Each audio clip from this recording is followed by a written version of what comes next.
दोस्तों, एक बार की बात है। एक जंगल में आंखों की भयानक महामारी फैल गई। उस जंगल का राजा शेर था, जो कि बहुत ही ज्यादा दयालु और नेक दिल था। शेर की कोई संतान नहीं थी। वह अपनी पत्नी के साथ जंगल में खुशी से अपना जीवन यापन कर रहा था। शेर के साथ उसकी गुफा में एक चालाक लोमड़ी भी रहा करती थी। लोमड़ी पूरे जंगल में अपनी चालाकी और धोखेबाजी के लिए जानी जाती थी।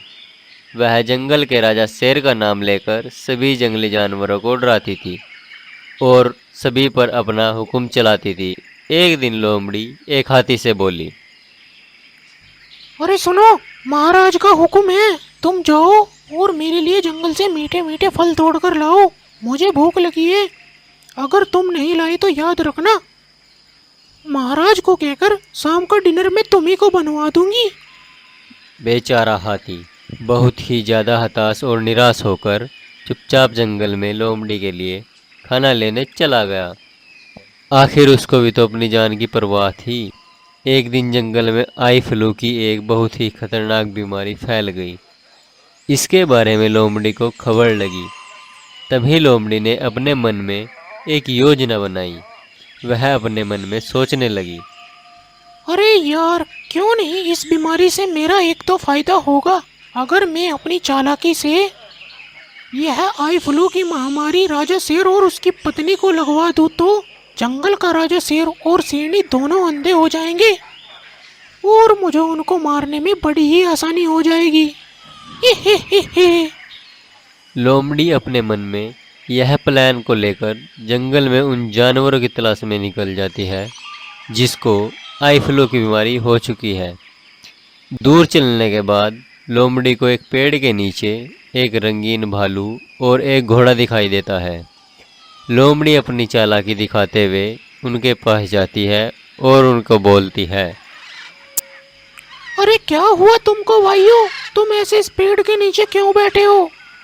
और लोमड़ी उनकी आंखों में देखते हुए उनसे बात कर रही थी।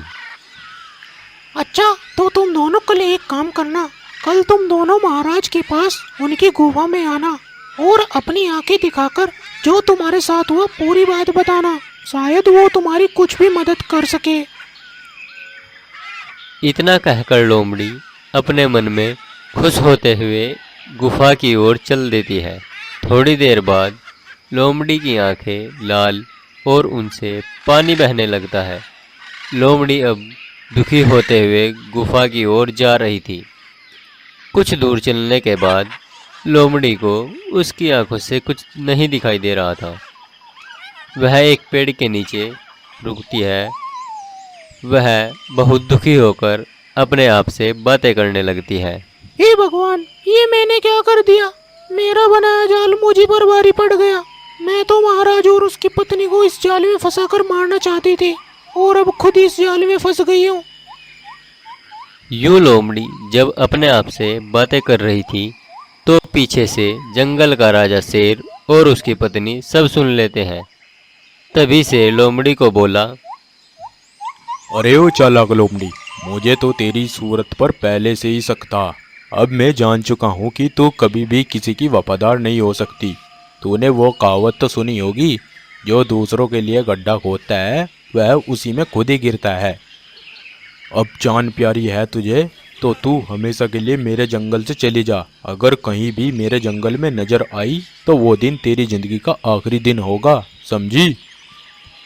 लोमड़ी को यह बात बोलकर शेर और उसकी पत्नी वापस अपनी गुफा की ओर चले जाते हैं और जंगल का राजा सभी जानवरों को स्पेशल चश्मा लगाने के लिए बोलता है।